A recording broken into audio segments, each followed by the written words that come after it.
नमस्कार, पूजाज कॉर्नरमध्ये मी पूजा तुमच्या सर्वांचं खूप खूप स्वागत करत आहे। माझ्याकडून तुम्हा सर्वांना नवरात्रीच्या हार्दिक हार्दिक शुभेच्छा। आज आपण उपवासाची रेसिपी पाहणार आहे, ती म्हणजे उपवासाची इडली।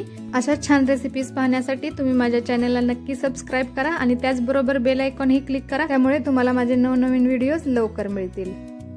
इडली बनवण्यासाठी मी इथे 1 वाटी भगर घेतलेली आहे, म्हणजे वरळीचे तांदूळ, 1 वाटी दही, 2 चमचे शाबू घेतलेला आहे, अर्धा चमचा बेकिंग पावडर आणि चवीपुरतं मीठ घेतलेलं आहे। तर सर्वात आधी मी शाबू वाटून घेणार आहे। आता हे वाटून घेऊया। तर शाबू आपला चांगला वाटून झालेला आहे, याच्यामध्ये मी भगर ऍड करणार आहे। आता भगर ही आपण वाटून घेतलेली आहे। आता एका बाउल मध्ये हे आपण काढून घेऊया। एकदम बारीक पिठासारखं आपल्याला वाटून घ्यायचं नाही, रवा कसा असतो त्यासारखंच वाटून घेतलेलं आहे। आता याच्यामध्ये मी 1 वाटी दही ऍड करून घेणार आहे।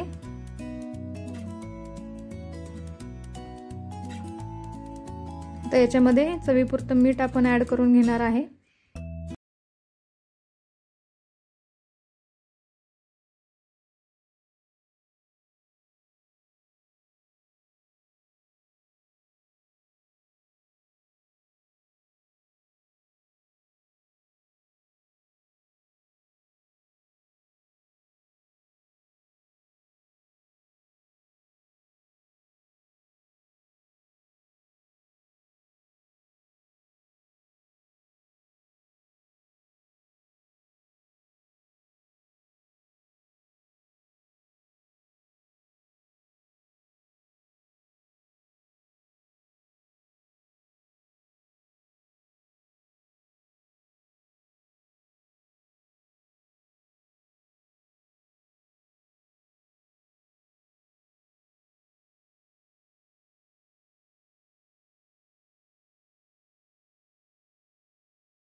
मी जास्त पातळ बनवलेलं नाहीये, आपण पिठाची कन्सिस्टन्सी पाहू शकता, एकदम ड्रॉप मध्ये खाली पडते।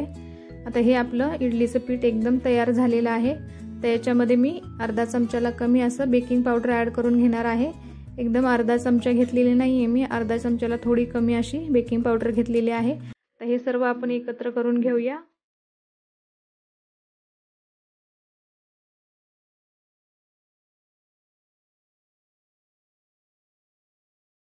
तर इथे मी इडलीचं भांडं घेतलेलं आहे, आपण त्याला तूप लावून घेऊया। तुम्ही शेंगदाणा तेलाचाही उपयोग करू शकता।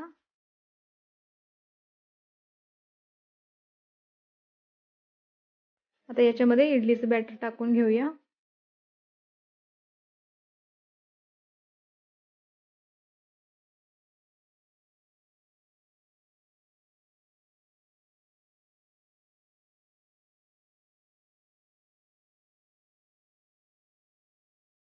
तर याच पद्धतीने मी सर्व बॅटर इडलीच्या भांड्यामध्ये टाकून घेतलेलं आहे।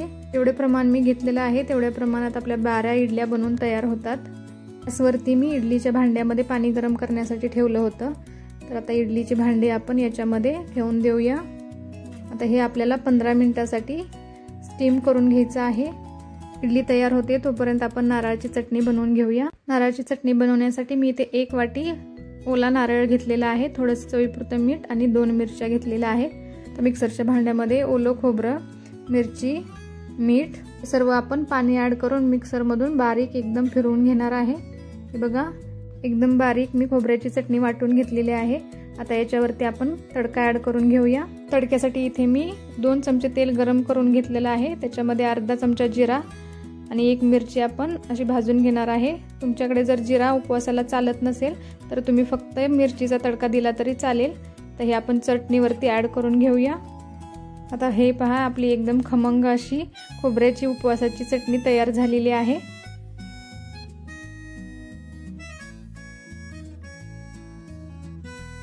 पंधरा मिनिटं झालेली आहेत। गॅस बंद करून आपण इडली झाली की नाही ती पाहून घेऊया। एकदम पांढऱ्या शुभ्र अशा इडल्या आपल्या बनून तयार झालेल्या आहेत। आता याला थोड्या वेळ थंड होऊन देऊया। आता इडली थंड झाल्यावरती आपण मोल्डमधून काढून घेणार आहे। तर एक मी चाकू घेतलेला आहे आणि त्याच्या साहाय्याने आपण अशा इडल्या काढून घेऊया। एकदम सहज इडल्या निघतात। हे पहा किती जाळीदार आणि छान सॉफ्ट अशा इडल्या आपल्या बनून तयार झालेल्या आहेत। एकदम छान पांढऱ्या शुभ्र आणि जाळीदार इडल्या आपल्या बनवून खाण्यासाठी तयार झालेल्या आहेत। ही उपवासासाठी खूप छान अशी रेसिपी आहे, तुम्ही नक्की ट्राय करा। आता यातील एक इडली मी तुम्हाला तोडून दाखवते। एकदम सॉफ्ट अशी झालेली आहे इडली। कशी वाटली तुम्हाला आजची उपवासाची रेसिपी मला नक्की कमेंट करून सांगा आणि अशा छान छान रेसिपीजसाठी पूजाज कॉर्नरला नक्की सबस्क्राइब करा। चला तर मग भेटूया अशाच एका छानशा रेसिपी बरोबर। तोपर्यंत बाय।